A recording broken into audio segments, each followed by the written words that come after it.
This is the poet and the poem from the Library of Congress. I'm Grace Cavalieri. Shara McCallum is here, and she makes history better by poetry and imagines history better than history could imagine itself.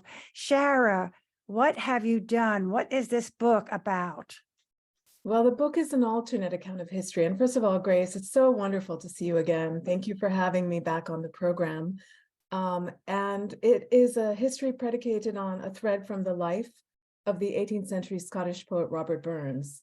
The fact is that this great poet of the Romantic era and of the product of the Enlightenment almost went to Jamaica to work on a slave plantation, something I discovered when I was first visiting London, Scotland. I was living in London at the time in 2015. And this really sparked for me a question that instigated the entirety of this book, which is what would have happened had he gone? What saved him from going to be basically an overseer on a plantation is that his first book of poems sold out incredibly well. So, you know, changing that one detail, making him have the fate that most poets actually enjoy in their life, which is not to be famous. It would have put him on one of those ships he had booked passage on. So it's based on possibility. absolutely. And the magic of it is the poetry uplifts history. Say a bit about how powerful poetry can illuminate history. Well, in this particular instance, you know, the history of slavery, of miscegenation, passing, all of which this book is dealing with, colonization and its lingering effects. The historical archives are pretty slim from the perspective of those who were colonized, enslaved Africans and the descendants of enslaved Africans. So in this sense, history has all these gaps and silences, Grace, and poetry, which I always hear is speaking into silence. I think it's particularly suited for intervening in that historical record and that is beautiful. us to hear what's absent. I love what you just said, how poetry fills in those spaces and intervenes. Yeah. That really was a really unexpected answer. I'm so happy you're here. What's the title of the book? No Ruined Stone. And why that title? There's a long story, but I'll give you the short answer. There's a poem by the 20th century Scottish poet Hugh MacDiarmid, and in it is a phrase I'm borrowing. There are plenty of ruined buildings in this world, but no ruined stones. And so the poem is a beautiful long poem, and I excerpted just that phrase and made the stone singular as opposed to plural. Because it says so much about permanence and what is powerful. Give us one poem out of the book, and then we will penetrate your story after that. Sure. So the opening and the closing poem, Grace, are both in my voice as the poet, and they're both bearing the title of the collection. So I think I'll start with the opening. It's addressed to Burns. So the you I'm speaking with in the poem, or to, is Burns. And it's also engaging with a portrait of that same poet, Hugh MacDiarmid, that I saw by the Scottish visual artist, Callum Colvin. So it's ekphrasis, it's a dramatic monologue, it's addressed to Burns. No ruined stone. You saturate the sight of those who come after, poets and painters alike. Your words invade my mind's listening, manacle my tongue when I try to speak. On all I backward cast my eye, and fear and cannot see. Who would I have been to you? What stone in the ruined house of the past? In this world, I am unloosed, belonging to no country, no tribe, no clan, not African, not Scotland. And you, voice that stalks my waking and dreaming, you, more myth than man, cannot unmake history. So why am I here resurrecting you to speak when your silence gulfs centuries? Why do I find myself on your doorstep knocking when I know the dead will never answer? And that is a great taste of your lyricism, and for which this book is so well praised. We'll start at the beginning. Who was Robert Burns? So many people know Burns, and the thing I've been doing as I've been reading from this book is actually just singing. Should old acquaintance me forgot, right? So once you start that opening chord, everyone's like, oh, I do know Burns, right? So he was a singer, songwriter. I love his poems very much. Ode to a Mouse being my favorite, probably, of all of his work, and from which we get the phrase, the best laid schemes of mice and men. So here's this, man born over 250 years ago, and whose work we continue to have, in the way sometimes poems work, imbricated into our language. Even if we don't know its origins or its source, it enriches our perspective in the world. I personally came to Burns as an undergraduate who loved British Romantic poetry. I've spoken about this many times. I know I'm a mixed race Black woman, look white, have Venezuelan, Jamaican ancestry. So why would I have connected with these men, ostensibly, with whom I have little in common? I think it's the way that poetry speaks to us across great distances of time and experience. The intimacy of a poem is what I connected with in Burns, even as a young girl. And you do touch upon your own origins and sources. Born in Jamaica, right? Mm-hmm. Jamaican father, Venezuelan mother. You then would naturally be interested in Jamaica and Scotland. Sure. Absolutely, I can see that. And it has a lot of personal source too. So who are the other characters in the book? So Burns is the speaker in the first half of the book, predominantly. He goes to the real plantation he would have worked on in this imagined alternate account of history. And that plantation is Springbank. The owner, the master, so-called, of the plantation, Charles Douglas, real figure from history who owned the plantation Burns was actually contracted to go and work on.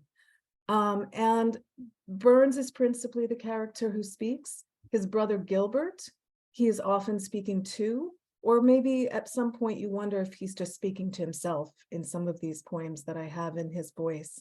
Oh, A well, lot we're of going to hear something of this. Sure.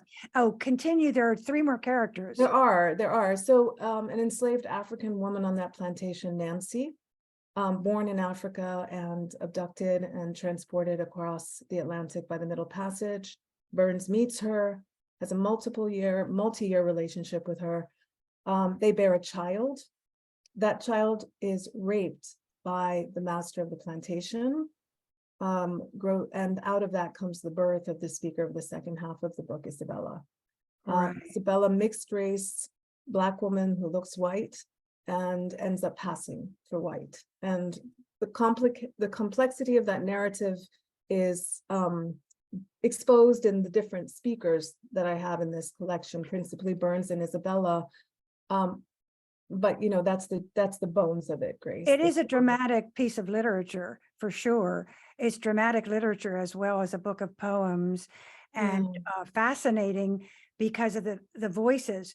Give us a poem and let us tell everyone who you are. Sure. Sharon McCone is the author of 6 books of poetry, and they've been published in the United States and in UK. No Ruined Stone is the present book. Mad Woman came out in 2017. The Face of Water was her new and selected in 2011. Then there was This Strange Land that same year, Song of Thieves prior to that, and The Water Between Us. And she is a I think a professor right now at Penn State, right? Mm-hmm. I've watched you in so many colleges and universities, and now she is the Sparks Professor of English, the Edwin Eric Sparks Chair at Penn State. Mm-hmm. Let's have a poem. Sure. So I think I'll read a poem in Burns' voice, and this is at the end of his time. The whole time he's in Jamaica, what you need to know is he's still writing his poems and songs and sending them back to Scotland. The difference is he's utterly not received as the famous bard in his lifetime in this book. But he continues to persist as an artist. His daughter is born into slavery. He's unable to free her.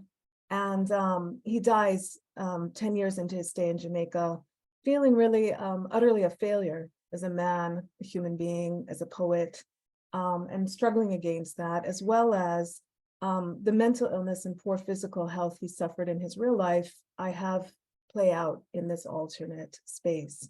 So that's all you need to know to hear this. This is Burns speaking toward the end of his life. Crumbo jingle. Days fold into days, and I hold fast to snatches of heart songs learned before the hearth. When a child, I listened as my mother sang. I carried those airs across the sea. I bear them now as more and more I morph into another, a spirit absented from its host. Evenings, I return to this room to shape memory to music, whilst night stretches without end, taunting me to confront the rift in myself. The crumbo jingle, the poems I send for safekeeping, these songs I offer to the work of preservation. So faithfully, could they salvage my life? Could they recover our voices, restore our better selves? They are all I have, and all that stays bedlam from overtaking me. In time, every man becomes the nightmare from which he cannot wake, as the clock strikes out the hour upon the hour. Imagine how you entered that psychosis and what it takes to create that character. When did the grand obsession begin? We're always interested in knowing how long it takes to write a book like this.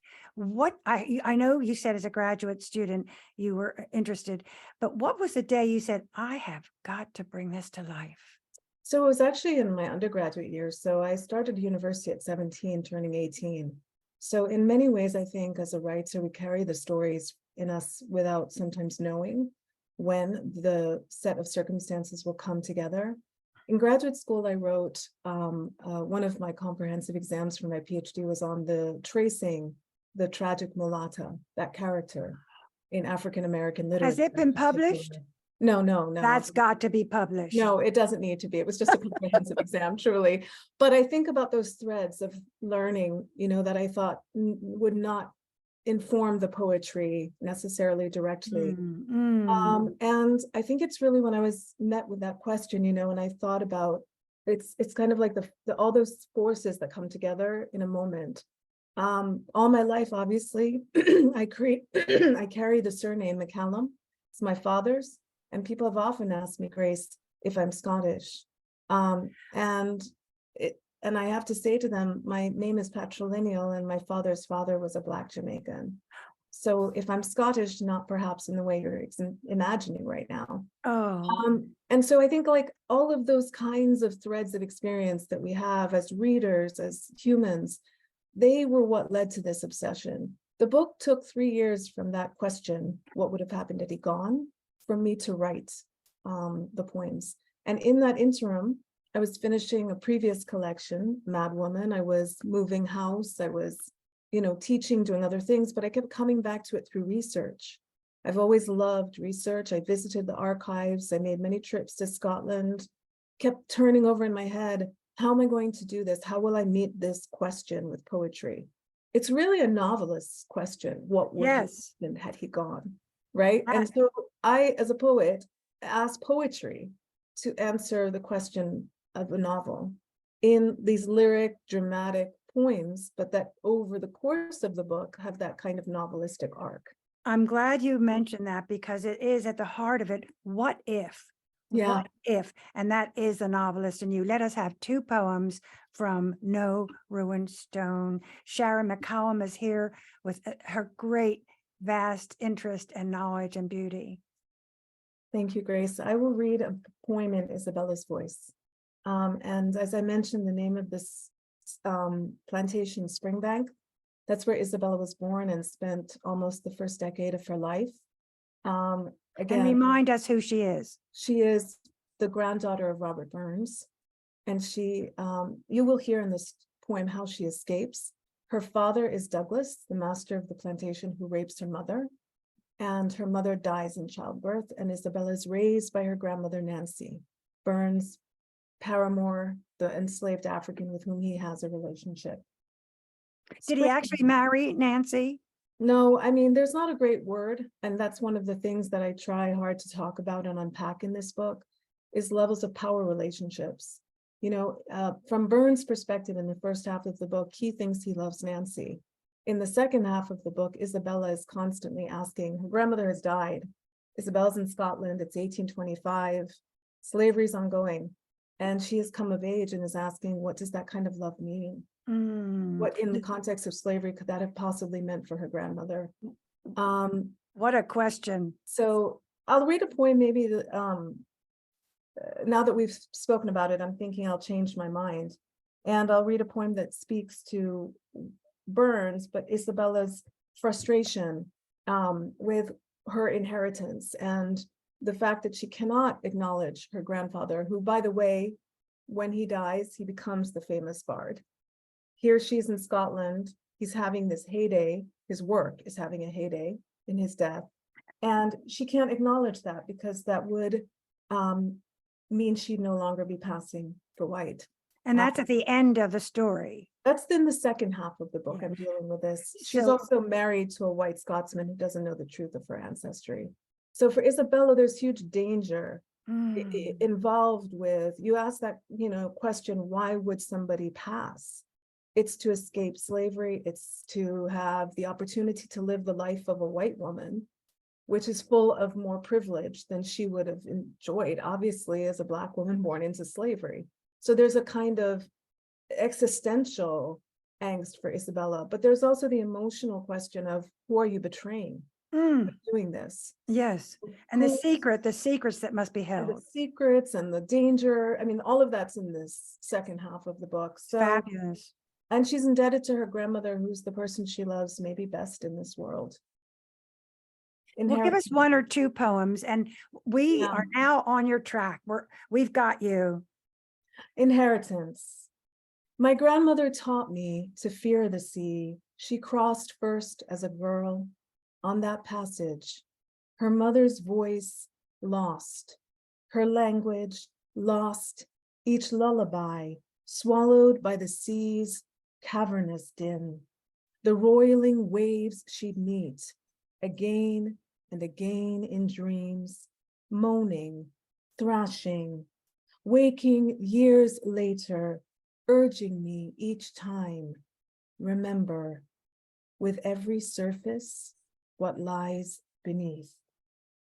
In journeying here, what choice was I given but to morph, shape-shifting to what she feared, in learning to be more of you, more like you, mimicking your speech, your dress, lacing myself invisibly into your world, a shadow passing seamlessly through your cosseted rooms, walking dusk-lit streets, no one I see knowing her name, but yours everywhere, everywhere.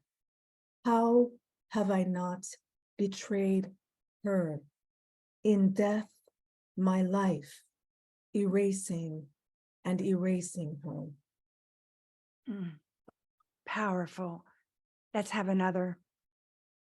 I'm going to read the one poem in which Nancy speaks in this book. And it's at the moment where her granddaughter, Isabella, has really come to a crisis moment about how can she continue to keep up this facade. and she comes and she speaks to her in dream. Her grandmother, the Jamaican word duppy here is in the title. It means ghost. At the hour of duppy and dream, Miss Nancy speaks. You think what lies before you asks more than you can bear.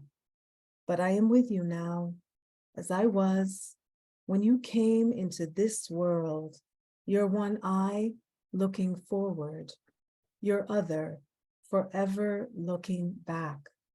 From the netherworld, you were flung into this one, squalling, full of that scent we could not wash away. Your face, your mother's breath extinguished as you gulped your first, the call swaddling your face, till we lifted it, unveiling, beholding the unasked for, girl child, cast down in a place of stone, of men who cannot see to see, do not hear what needs listening, men who have riven borders and nations, and you, in whom the rift has opened, hear me, for I was there in the beginning, witness as you entered, as you came dusking, tearing all asunder, rending the fabric they call truth. I don't know what kind of zone you were in to get there in those poems. And as I read, I thought not only the story is compelling, like a story with characters and situations and a plot, but the different ways that you do it, you have lyricism, you have narrative, you have direct address, you have a very rich way of putting parallel stanzas on the same page. And I'm wondering how the form informed the content. How did the content make the form? How did you decide how it was going to be on the page? What inside of you, what rhythm happened to make them so varied and so penetrating? You know, I think it's important to say this is my 6th book. So I think in a lot of ways, I'm really interested in form for a long time now. And I think I'd never had a question like the one that occurred to me as a writer. So I really had to use all of the resources of poetry and all of those in me to answer and match it. And so that's on some level the answer. I don't know in the writing of the poems, it's not utterly conscious. But I think as writers, everything we've read, everything we've written, we're imbibing it. We're using those techniques, if you will, or elements of craft that they feel to us in the moment like intuition because we have forgotten that we learned them. But you know, there's something about the variations that keep yeah, the book moving. I mean, it's a device too. I and mean, yeah, technically, it is a very smart thing because you have motion all through the yes. book from your various forms. Thank you. Yeah, and I think that comes out of the work of arrangement, revision, the re-seeing that you do. But when you were asking the question of what prompts you to write in the form, honestly, I don't have a great answer for that. These are not, I'm going to sit down now and write this poem in this column. It's how I heard it. And so the form of that poem is a way for me to structure all of those very weighted silences when I heard Isabella speaking. All those caesuras that are occurring on the page, they're like a score that I'm trying to get all of that in the work. And so I'm feeling my way through the forms a lot of times. The voices that I hear, and I don't mean this to sound esoteric, but they're voices I hear speaking. And so I follow them and I write down what they're saying. Amen, sister. I'm right with you there. But I can't help but think that at some point you sat down and one day you felt more pointillistic than another day. That Maybe it had so, to do, yes. it Maybe had to so. do with your own delicacy or your own strength on that particular day. and how you Sure. occupied the men's voices, I thought was awfully interesting. Yeah, no, for What's your- sure. I mean, I found Isabella and Nancy far easier. They bear, I mean, I have said many times, yes, I'm aware Isabella bears a striking resemblance to Shara. I'm not unaware of that. Again, the differences for her living in the 19th century cannot be overstated. Oh, I think she's you know, totally I think she's quite representative of her time. right. Completely. So there's a merging of it at points. There's a way in which I show that there's an unmasking, there are ways in which her experience and mine overlap. But clearly, I want her to be rooted in that narrative moment of history, which is the history of slavery and colonization. Yeah, So talk about colonization. by that, Yeah, say more about colonization, because there are so many messages we get through the poetry that are not in your face. They're Yeah. just extremely subtle and graceful. But what are some of the messages that we get about colonialism? Naturally, we know that slavery, what it was like in Jamaica, but do tell us what Sure. you think is strong. Yeah, I mean, I think we do, and I think we don't. I think that the thing is that the narratives that we have are kind of one-dimensional. So in order to reenact this history, I had to live inside of it, and I had to therefore, and I'll speak to Isabella in a moment, but the history of the slave master and having to re-inhabit that voice for that one monologue, that was incredibly difficult for me. To try to find a way to ventriloquize Douglas. And so I think, yes, it's true. We do. People say, oh, I've heard about slavery. I know about slavery or colonization. Why are you still writing about this? And I'm thinking there's a dearth of material actually from this perspective. There are not that many books name me a book of poetry that deals with the 19th century figure of the mulatto or mulatta in poetry moving from Jamaica to Scotland. Name it for me. Good point. And so I tire a little bit sometimes, and I'm not saying you're asking this, but of that presumption that we're done with this subject. What I knew is that I'm not done with this subject, and, and that this was a vexation for me. So I don't know that I have a message, but I want people to sit inside of this moment that is everything we continue to live with today. So if there's a message for me, it's that the things that are set in motion in the 18th century, in the 21st century, we're still dealing with now, right? The unfinished project of the Enlightenment. I've said this book is my 30-year vexation with that unfinished project. It is about my recognition that the work of these men that I love, the work that I love, are written by people who would not have seen me, or if they had, would have not seen me in a way I would like to be seen, right? And that's just those kinds of issues that we continue to deal with in the modern world, capitalism, as it's written now, where it is all over the globe in ways that dehumanize. How is the transatlantic slave trade not the beginning of that incredible erasure of humans for profit?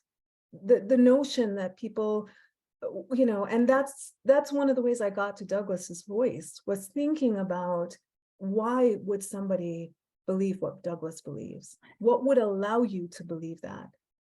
That is the point that I hope to make, is that it was performed in a way unlike history, unlike statistics, that when you say you get inside the subject, you're talking about the souls of the people that were at the very beginning of the ideas. And that is why poetry is the only way we can get there. And I think statistics overwhelm contribution. Statistics we tune out. We don't understand them. I have friends who teach stats and maths, and they say it's true.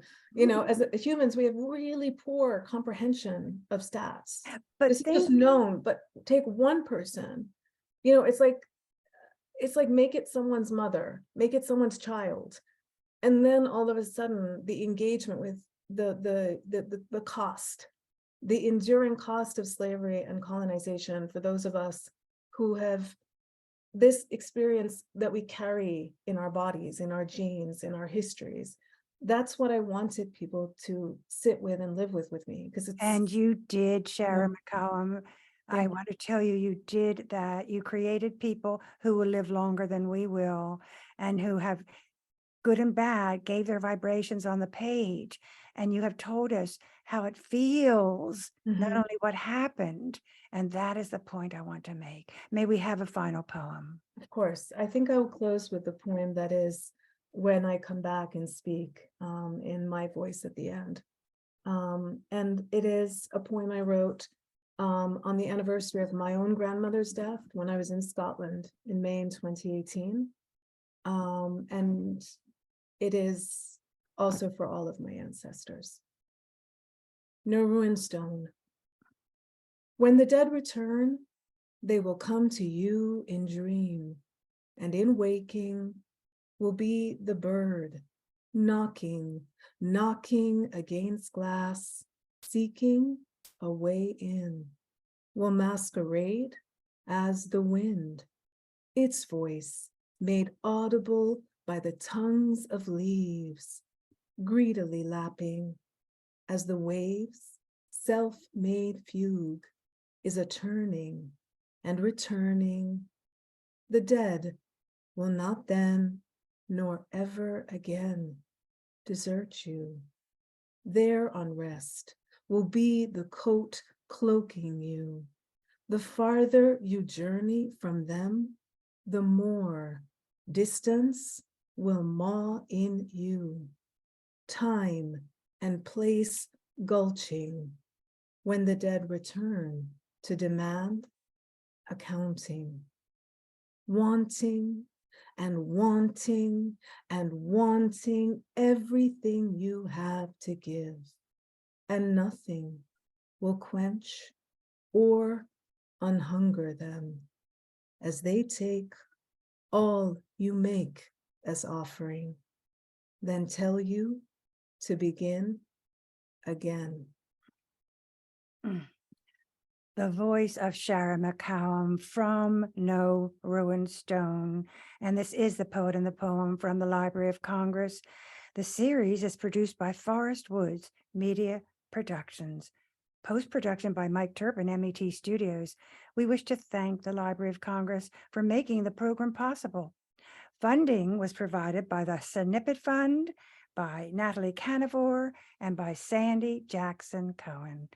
I am Grace Cavalieri, and our engineer is Mike Turpin.